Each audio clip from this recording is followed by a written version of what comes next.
Hey soccer fans, this is Nick reminding you to check out Sports Spider. If you're tired of searching multiple websites for sports news, SportsSpider.com has you covered. They collect the latest articles, videos, and podcasts from around the web and organize them by your favorite teams.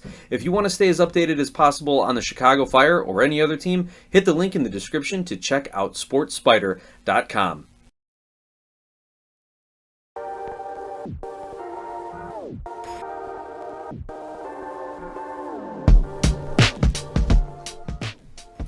Hey soccer fans, this is Nick with the Feed the Fire podcast, and I want to welcome all my Chicago Fire fans back from the hottest night of the season. At least that's what the Chicago Fire's marketing team would have you believe was the 4-1 drubbing by Inter Miami at Soldier Field. But hey, we got Jason Derulo to perform after the show that only about a quarter of the stadium could really enjoy. We'll talk about that a little bit more. We're also going to take a look at the USMNT news. They released their roster for their September friendlies. We're going to, of course, talk about all things Chicago Inter Miami with a special focus on Chris Brady and his goalkeeping performance over the course of the season. I saw some rumblings that people are starting to get unhappy with his performance at the Miami game, and I was like, wait a minute, this is definitely not on him. So we're going to take a little deeper dive into that. Before we do, a little housekeeping. You can find me on social media at GlassHouseSoccer, or you can email me, glasshouseSoccer@gmail.com. If you want to interact with the show, ask me some questions. I'll answer them on the air. I also want to take a moment to recognize everyone who said hello at the match, people who recognize me from the podcast. Thank you so much. I'm always happy when someone's like, hey, Glasshouse Soccer, Nick, what's up? Always great. That's like one of my favorite things about doing this podcast is all the different soccer fans, not just around Chicago, but around the country, around MLS, that I've gotten to interact with over the couple years. It's been so much fun. Special shout out to, on Twitter, Harlem Rose 381. If you recognize the Pokemon Rose Raid banner in the fan section, that was Harlem Rose. Make sure you give his account a follow. Just hit 100 Twitter followers. Congratulations, Harlem Rose. And he promised that he would buy Fire season tickets if he hit 100. So he is going to make that happen. Let me know where your seats are, man. We'll see if we end up in the same section. Also, I want to shout out to Foot is Life 12, F-U-T, Foot is Life 12, for stopping me and chatting a little bit at one of the tailgates. It was great to put a real face to the cartoon face on your Twitter account. So for all our regular listeners, please give a follow to Harlem Rose 381, Foot is Life 12. They're putting out Chicago Fire commentary as well, and always good to have a conversation with them. The last person I want to recognize, our last little bit of housekeeping, Alex Campbell over at the CHGO Fire podcast. They do an annual tailgate where you can buy a little ticket package and you go to their tailgate, you get some tickets, some free swag from CHGO Fire. So Alex, I appreciate the invitation and going over and having a beer with you, catching up. My son, who was with me, also really enjoyed getting a CHGO Fire scarf that you were handing out. Thank you so much for that. So please, everyone, if you're not already interacting with CHGO Fire and following them, they are a great news source, reactions, news, commentary on the Chicago Fire. They have episodes at least every 2 weeks, along with special episodes as news breaks. Now, let's get into the reason why we're here. The Chicago Fire took on Inter Miami, and my first thought at the end of the game was, well, this is a very fitting scoreline, because for the last year, Chicago Fire fans and social media accounts and the organization itself have been touting the fact that Miami came in front of a sold-out Soldier Field, 62,000 people last year, that we drubbed Miami 4-1, and gosh, we're going to do it again. No, they weren't going to do it again. Miami's the best team in MLS right now. Arguably, shout to the Columbus Crew here. But Miami's atop the Supporter Shield race.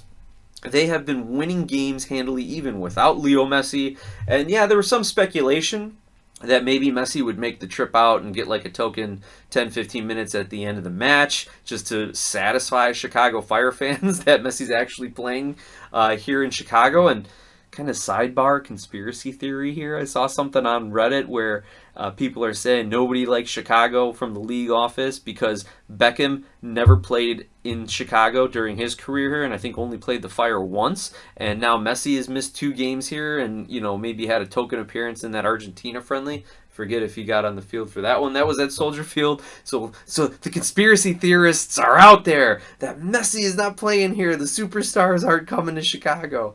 But regardless, I thought this 4-1 scoreline was very fitting, especially for a Miami team that can score goals and can take advantage of some of the lesser teams here, of which the Chicago Fire are. Now, it's hard to be too upset as a Chicago Fire fan when you lose to a team that is clearly better than you.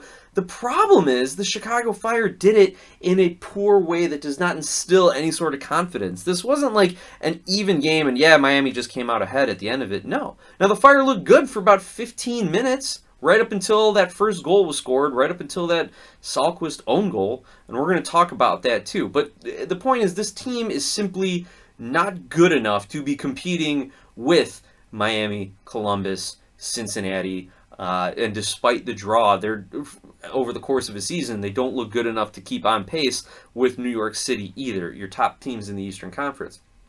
So they've had their comeback wins against Philadelphia, first game of the season when Philly was playing really bad. Comeback win against Montreal. Like you've had those moments, but this team, that's not their identity. Those are more the exceptions and outliers than the rule, than the norm. So there's no way they were going to come back against a Miami team that is head and shoulders above them. Plus, it doesn't help that their lineup played right into Miami's strengths. Yep, their lineup was a 4-4-2, or some people called it a 4-2-2-2. Other people, like MLSsoccer.com, when they put their lineup out, it was a 4-4-2 with a diamond midfield. And again, played right into Miami's strategy of using their wingers, wingbacks, to attack and counterattack. And when I was on the Battered Herons podcast last week, discussing where the Fire's weakness is, their back line especially, the hosts over there, Chris and Danny, were like, wow, Jordi Alba's going to have himself a game if he's going to be attacking the Fire's back line, their Fire's outside backs. And sure enough, Jordi Alba, according to FootMob, for whatever their ratings are worth to you, he gets an 8 out of 10, the third best on the Miami team, and I think third best overall, including an assist. So, yeah, I hope, Chris, Danny, if you guys are listening, I hope one of you took that bet and put down Jordi Alba to get on the score sheet somehow with an assist, hopefully. But, again, if you look at the defensive formation, it was meant to stifle the middle of the field. And Miami has their play on the wings, and Busquets is good enough to be serving those balls over the top, eliminating your middle of the field, your midfielders. And you saw in a couple of the goals, the ball was played right through the middle, right through that diamond defense. Again, why would you shift to a diamond midfield, a diamond in the midfield, if MLSsoccer.com's lineup formation is to be believed, for a team that's never practiced it? And you're going to do it against one of the best wing teams and ball distribution teams in Inter Miami? You knew from looking at that Miami was going to score. So, specifically looking at the lineup, the Chicago Fire, and this is according to MLSsoccer.com, had Brady in net, left to right along the back line, Andrew Gutman, Rafa Chihos, Tobias Salquist, and Arnaud Souquet. Gaston Jimenez was playing your D-mid, or the bottom of the diamond. You had Federico Navarro and Chris Mueller as the center mids, I guess, the left and the right mids in that diamond, and Brian Gutierrez as the attacking mid, the point of that midfield diamond. You had Marin Haile Selassie and Hugo Kuipers as your two strikers up top. We see Carlos Turan and Alan Aragoni sub in for the defense. Ariel Lassiter comes in for Andrew Gutman to play a wingback position, see if he can't spark anything. You see Kellen Acosta and Yorgos Koutsias come in those midfield roles for Navarro and Mueller, and it's Koutsias who ends up getting the goal and ends up pushing much more forward. And you see in one of the goals, we'll talk about it, Koutsias, Gutierrez, Selassie, Kuipers, all of them are way up, and it allows for a Miami counterattack to come in. Meanwhile, Miami played their typical 3-4-3. There's not much they need to change. There's not much they need to do when you have a team as struggling as mightily as the Fire, and you are the Miami team. It looked like they were playing from two different leagues here. Miami was just head and shoulders above everything. And you had Suarez with the 2 goals. His shot turns into the own goal, that close to a hat trick. A couple Brady saves away from a hat trick for Luis Suarez. So that was the lineup. Let's take a look at these goals and see how the Chicago Fire allowed these 4 goals to happen. And I'll try to recap them quickly because there's 5 of them we're going to go through here. 4 for Miami, 1 for Chicago. But some quick general observations is the Fire defense is always out of position on these goals. And you could probably say that for most teams. When you give up a goal, you probably have defenders out of position. But this is endemic of the club for the last 2 years at least since Klopas has been involved, at least since Ezra said, wow, I got to try and make this team a little bit more attacking. We can't keep winning games 1-0 or coming back and stealing 2-1 wins. So this has been a few years, and it's going to make things more difficult for whoever the new sporting director is coming in and having to add attacking talent to this roster, because then you're also going to have to rebuild the whole back line. But anyway, looking at these goals, oh yeah, another quick general observation, Tobias Salquist had a terrible game. And after all the nice things I said about him after the Toluca match, he had a terrible game. And it started off early in about the 15th minute or so when Luis Suarez comes in, rips a shot. And what's terrible is it's Luis Suarez. The guy is 2nd or 3rd in the Golden Boot race, and he is unmarked so much during this match. Blows my mind, especially when you're playing with a center back like Salquist. Just say stick with Suarez. Or when you eventually have the 2 center backs in Chihos and Turan coming in, just one of you 2 has to be on Suarez at all times. And he was so open for large portions of this match. Why do you think he got 2 goals? Should have had 3, maybe 4. But in this particular goal, Salquist is making a lazy run back. He's not marking Suarez. The ball's played to the outside. He's making a lazy run back. Played back to Suarez, so he doesn't get into the passing lane at all. Suarez is unmarked, rips a shot, and to Brady's credit, makes a great save. Parries the ball to the side, away from goal. But Salquist has no spatial awareness and makes the run back into Brady, so Brady pushes the shot away into Salquist's chest, and it goes right back into the goal, own goal, and it changed the game. Obviously, goals change games, and own goals have that little bit more depressing factor to it, but the Fire went from playing about toe-to-toe with Miami for 15 minutes, letting in an own goal, and just completely mailing it in from that point. They had no interest in progressing the ball, playing any sort of attacking soccer. They had no ideas as well. And when you just kind of knock the ball around, it turns into an offense versus defense drill, and you get a 4-1 scoreline. Now, the second goal was just as bad. And again, here, my notes, I put it here. It looks like an offense versus defense drill, and most of it was on Salquist. He steps up from his center back position into about the middle third of the field to try to intercept the pass.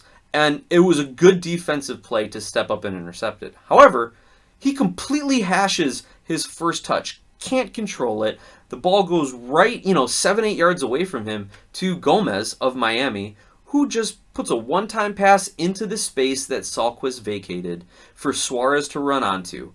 And Suarez has a perfectly placed shot. Not a lot of power, but perfect placement just inside the near post. Chris Brady caught cheating a little to the left and allows Suarez to go near post. Also on this play, you see Jimenez, Fede Navarro, Suke, all caught out of position, allowing tons of space for Suarez to operate. And again, I go back to the fact that all of a sudden they're trying this new defensive formation against the best team in the league. Doesn't make any sense. You're not going to figure it out against Miami. In fact, I don't think this Fire team could figure it out against an academy team. The third goal, again, Suarez is unmarked in the 6-yard box. Really, defense? Really, Turan and Chihos, who are playing center backs at this point? Now, Turan was tracking Suarez, But Suarez, to his credit, and as all good strikers do, they keep moving in the box. They never stop.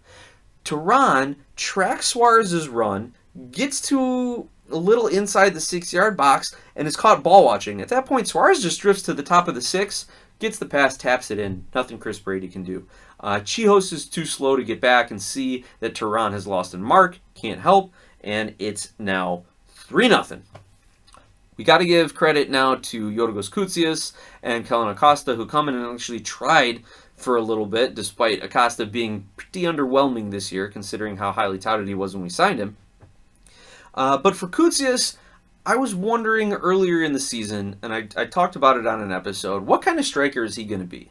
Is he going to be the hold-up play guy? Is he going to be the take-on defenders one-on-one? Is he going to be more of a winger, cutting in, because they've been playing him, they've been trying to figure out how to get him minutes off the bench? Or is he going to be kind of the fox in the box, poacher, one-touch guy? And that's kind of what he's turning into.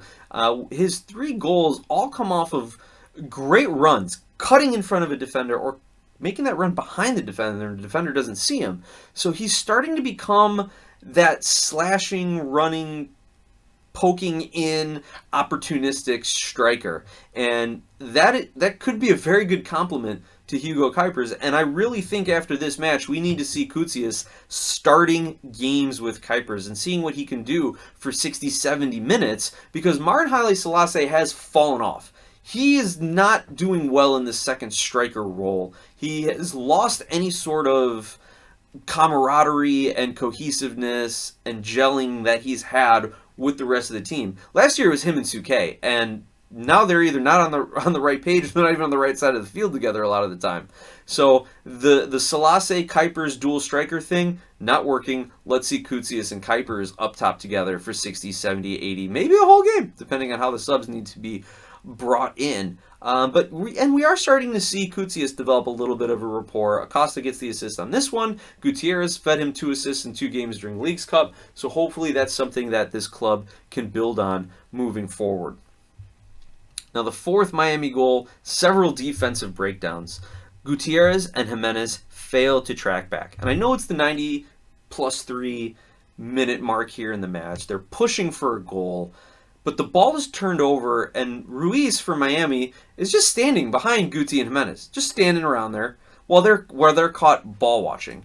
As soon as he gets the ball, he turns, makes the outlet pass he is the outlet pass. He receives the outlet pass. I want to say it was from Busquets. He turns, bangs a long pass to Campagna on the right. And at this point, it's now a foot race between Carlos Turan and Robert Taylor. Turan recognizes he's not going to beat him in a foot race, so he tries to check Taylor. They both fall down. Taylor gets up, gets the head start.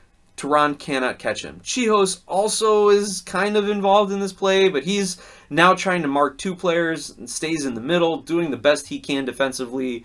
And now you've got Brady moving to his left to anticipate a shot from Campana, who then slides the ball across to Taylor. Brady's got to come back to the right. Here, maybe Brady could have done a little better. The shot was close to him. He tries to go down and make a hand save, make a diving hand save, when maybe he could have done better with a kick save or just reaching his hand straight down instead of trying to dive down. Again, I don't play goalie at a professional level. I can coach it for my son's 3rd grade team, but I think this is where a lot of people started jumping on Chris Brady, saying that he had a really poor game. Now, it's hard to fault a goalkeeper when an opponent is shooting from, on average 8 yards this match. But people want to put blame on Brady for this one, at least more than the other games. Let's take a look at Chris Brady's performance in this match by the numbers. According to FootMob, Chris Brady had 4 saves, 4 goals conceded, of course. His expected goals on target faced 2.5. Goals prevented, negative 0.3. So, yes, he let in 4. The XG is about 2.5 from goals on target, so there was more. But he actually prevented negative 0.53. So in that case, yeah, that's tough on him. But here's the thing. He made 3 saves from inside the box. All these goals were coming from inside the box. So the statistics will skew against the goalkeeper in that. So let's take a step back now and look at him on this season. Now, this is according to FBref.com. The Chicago Fire have allowed 48 goals this season. That's the 8th most in MLS. And for context, San Jose is the worst with 63. Columbus Crew is the best with 24. But opponents have been averaging an XG of 41.2. So as a team, the Fire defense is underperforming by about 7 goals on the season. That's huge. That is turning several draws into wins here and putting the Fire in a playoff position because of how their defense has been playing. Can we put that all on Chris Brady? Well, let's keep diving into some of the stats a little bit more. The Fire have allowed 1.78 goals per game, 8th most in the league. Again, San Jose is the worst, allowing 2.3, and the Crew is the best team in MLS per goals allowed with 0.96. According to FBref, the Crew are allowing less than 1 goal per game, just barely, but still, an amazing statistic. The Fire have faced, and here's where things change. Here's where everyone's looking at the goal statistics, where Chris Brady, where it skews against the keeper. Let's start looking at some more defensive-minded stats. The Fire have faced the 6th most shots on goal, 140. Montreal, for context, has faced the most shots on goal, 154. LAFC has faced the least amount of shots on goal for 97. So the Fire, by, again, 6th worst shots on goal in MLS, 140. However, Chris Brady has the 12th best save percentage with 70.7. The best team save percentage is the Columbus Crew, 77.5. DC United has the worst, 59.2. So again, Chris Brady, top third, top maybe middle third, that borderline middle third, top third, but still, based on the number of shots he's seeing every game, he's doing a pretty good job with his saves. The average shot distance now against the Fire, 17.8 yards. So essentially, the Fire opponents are teeing up from right on the edge of the box, just inside the edge of that box. And no more so was that an example of this Miami match, where we see him get in even closer than that. So the Fire are about middle of the pack in average shot distance given up. But still, it's coming from the edge of the 18. And when you are allowing professional strikers and attackers to tee off from about 18 yards out, that is not helping out your keeper at all. So, yes, maybe Brady could have done a little bit better this match, but let's be honest, he's got to be getting tired of being let down by his defense. And also, if you look, he did rob Suarez of a hat trick by absolutely laying out for a save in that second half, I think shortly before Suarez was subbed out. So he is locked in for the full 90, that's for sure. And it's hard to fault him when the defense is giving up so many opportunities to opposing teams. So with this loss to Miami, where does this leave the Fire? They are currently in 14th place in the East on 26 points. Atlanta United is in the 9th spot. That's the last play-in game for the playoffs. They have 31 points after a 1-0 win against Charlotte. Montreal and DC United and Philadelphia Union, despite their results this weekend, are inching a little bit further from the Fire. So the Fire are on 26, one above. They're even with points on New England, who's above them, and Nashville, who's below them. Just by and where they sit, it's by virtue of wins and goal differential tiebreaker. The Fire still have games against Nashville, Montreal, and DC. Those are must-win games to only give them like a mathematical chance at one of those playing games, and you have to hope that Toronto and Atlanta just absolutely fall apart, as well as Philly, if the Fire are going to have a shot. And when you start looking at, well, other teams have to do this in order for us to make the playoffs, hope gets even less that it's going to happen. Now, at this time in the show, we're going to take our halftime water break, and I want to remind everyone that the show is sponsored by Skira Icelandic Spring Water. Icelandic for clear, Skira water comes from a spring in a government-protected nature preserve in Iceland with naturally low mineral content. This isn't your average water. Clearly, pun intended, it's one of the best. Skira Icelandic Spring Water is available at your local 7-Eleven. Now, as we transition into the second half of the show, just a quick note for those of you watching on YouTube, I'm not wearing my usual fire red. That's in the laundry. That is trying to wash the stank of that game off of it. But I did throw on one of my old Adidas jersey, like generic jersey goalkeepers, since we were talking about Chris Brady here. So that's the reason for that, and maybe we'll flip a different jersey around for some of the other episodes here. But getting into the second half of the show, oh, we never did the stats. We never did the stats of the Miami game. Not much to write home about here. Real quick, everybody.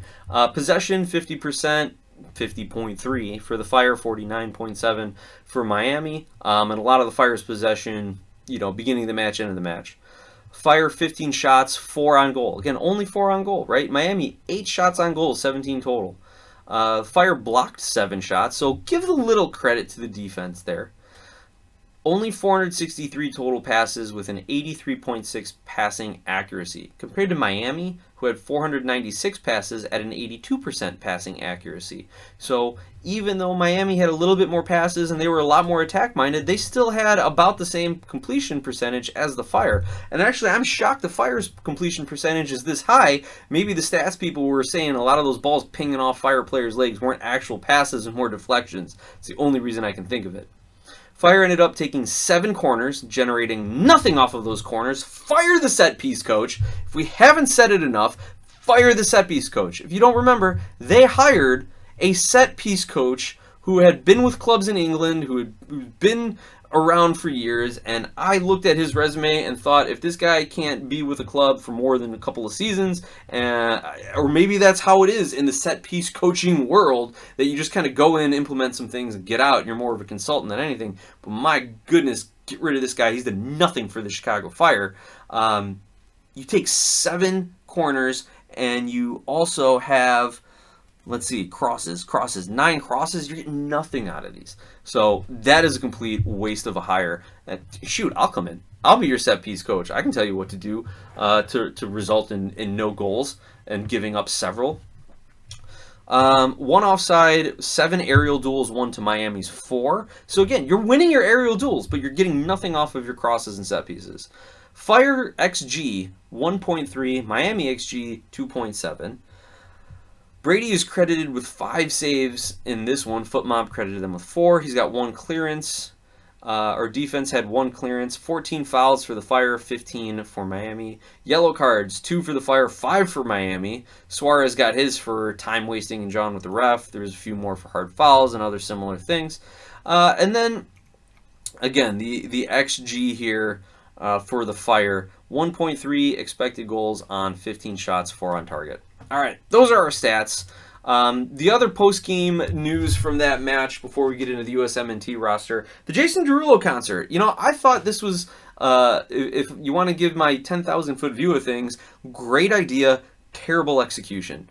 I thought it was a really cool thing to bring in someone to kind of do like a little mini show at the field afterwards. Everyone got to stay a little late, keep the party going, but the execution wasn't there. They brought in a little mini stage. They set it up like right where the Chicago bench, or right where the benches were, right in front of the western stands, the west side of the stadium. So all of us on the east side of the stadium had to walk down and run all the way around and try and grab seats. That was not conveyed until an announcement after the game that said, like, please make your way to the west side of the stadium so you can see the show. So by the time I got there, I was in the north end zone, like looking directly to the side of the stage. Now, it was kind of cool because we were right over the tunnel, so we got to see Jason Derulo walk out right underneath us. Stayed for a few songs, but the speakers were like those portable sound speakers. They didn't use the stadium speakers, and they were all by the stage, and they were all facing forward towards the western side of the stadium, so we barely heard anything. There were technical difficulties. The opening song was kind of garbage because you really couldn't hear anything. We stayed for like 3-4 songs and got out of there. Again, great idea. Kudos to the Chicago Fire organization for putting this together.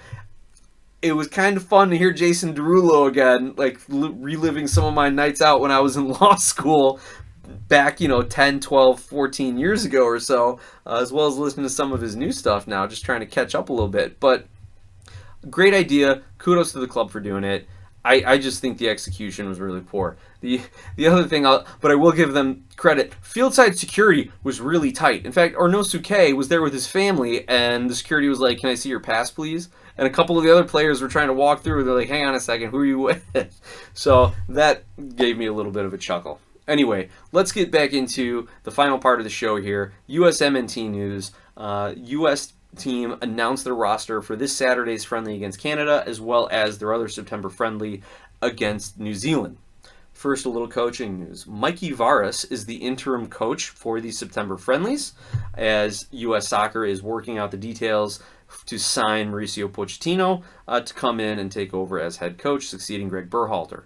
Varas is 39 years old. He served as an assistant under Berhalter, but also, to his credit, he is reportedly going to be the first head coach for MLS expansion side San Diego FC. So this guy kind of knows what he's doing a little bit. However, based on the quotes that I have read from the ESPN article on it, and that article written by Jeff Carlisle, U.S. soccer correspondent, it seems like this is going to be a big talent evaluation window, as well as how are we going to get these guys to work together, who works best together. So here are the quotes from Carlisle's ESPN article of head coach Mikey Varas.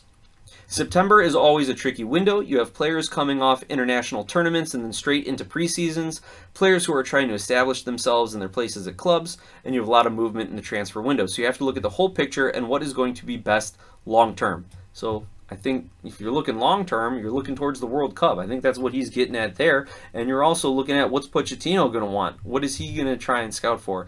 I wonder if he's had any communication with Varas, if that's been prohibited by any sort of contract talk or whatever rules there are with FIFA in these situations where we've got an interim and an incoming, but the details aren't there. I don't know.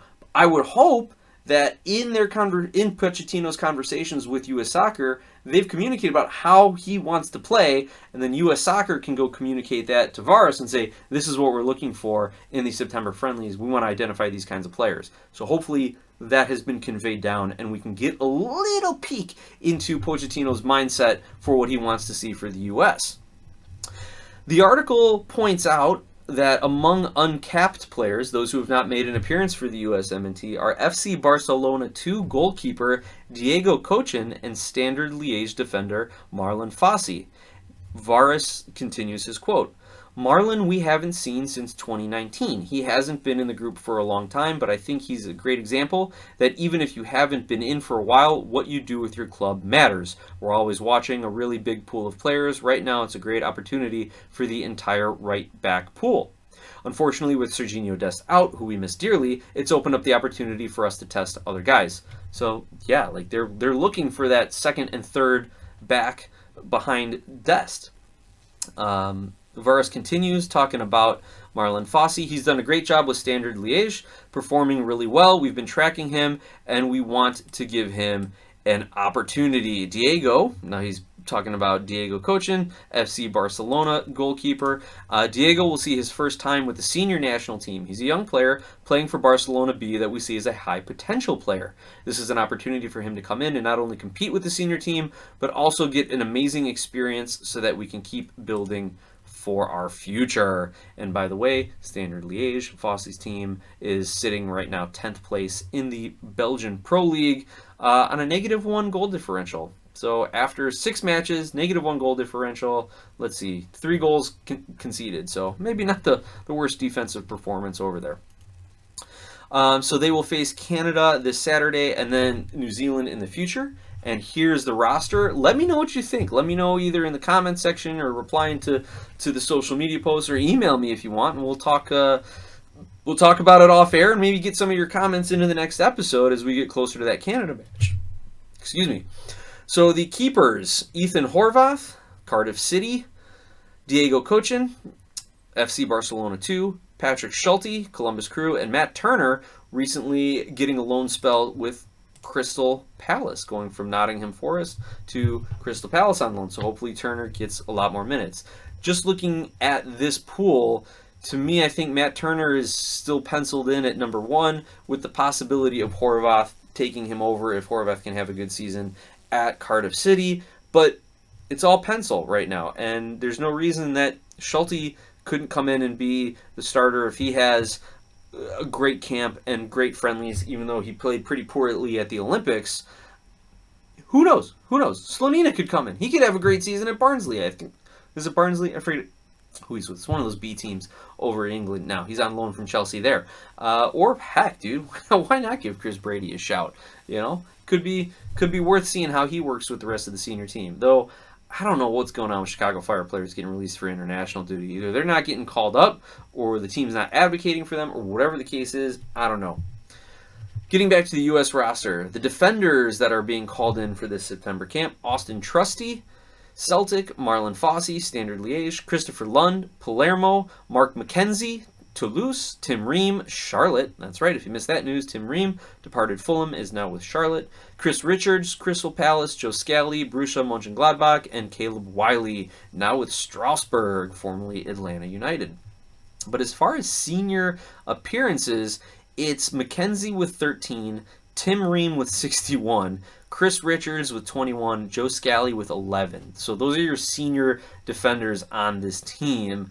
And so let's expect to see them get kind of the bulk of the minutes.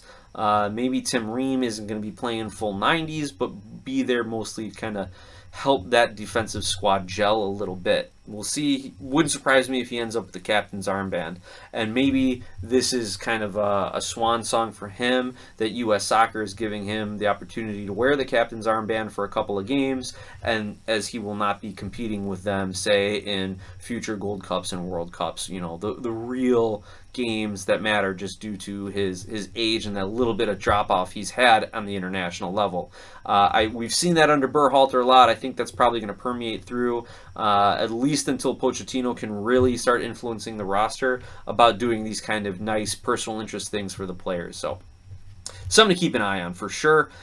The midfielders on this roster: Johnny Cardoso, Real Betis; Luca De La Torre, Celta Vigo; Aiden Morris, Middlesbrough. Great to see Aiden Morris on there. And man, him moving from Columbus to Middlesbrough, he did not fall off at all and had a goal in their recent victory. And Columbus, obviously, they're that good. They didn't fall off without losing one of their starting central midfielders, too. So awesome to see him on the senior team. He has the opportunity to get his 6th cap.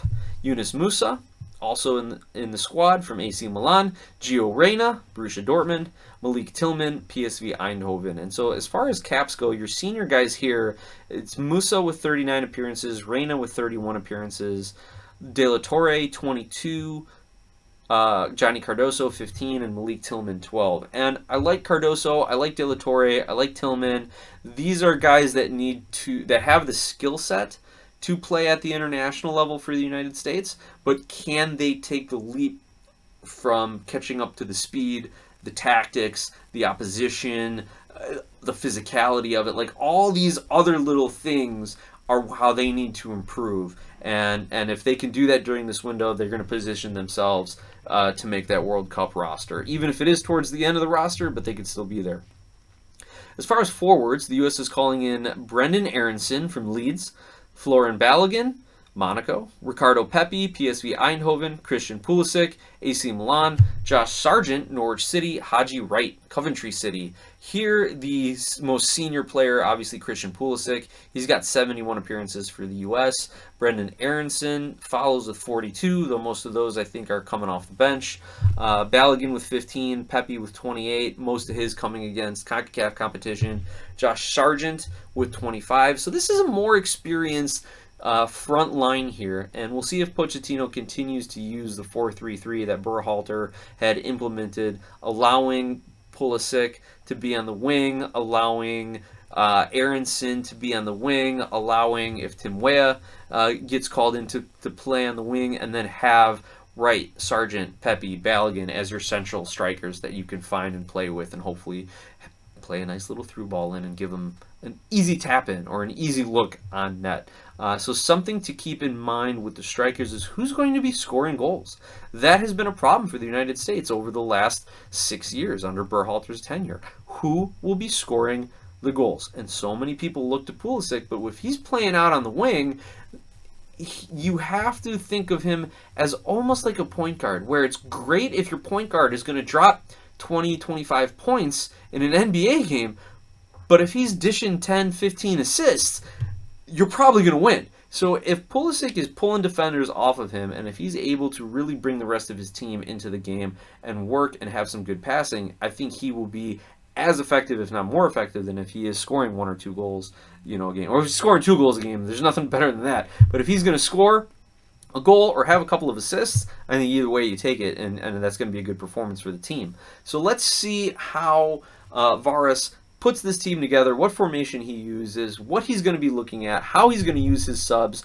If he's going to get, from the defensive side, Austin Trusty, Marlon Fossey, Caleb Wiley, some more minutes to get there. If he's going to give, Aiden Morris some time working with a guy like Yunus Musa and seeing if they're going to flow together, if Aiden Morris can work with Pulisic and Reyna as well. Because, Reyna has been one of the most, I don't want to say most consistent, but he has been one of the better players on the U.S. when it has come to international play. So we'll see how these guys who have had limited experience on the U.S. senior team fit in with the rest of them. And with that, we will leave you to the rest of your days. I want to thank everyone for tuning in, listening. Please take the opportunity to rate, review, share, like, subscribe, all that stuff. It really does help. When I notice there are a lot more likes and a lot more interaction, whether it is on the podcast page or whether it's on Twitter, whatever it is, it does get promoted, it does get more influence, and we can grow the show and grow the conversation around MLS and the Chicago Fire. So with that, I will leave you, like I said, to the rest of your days. Thanks for tuning in, and let's go Fire.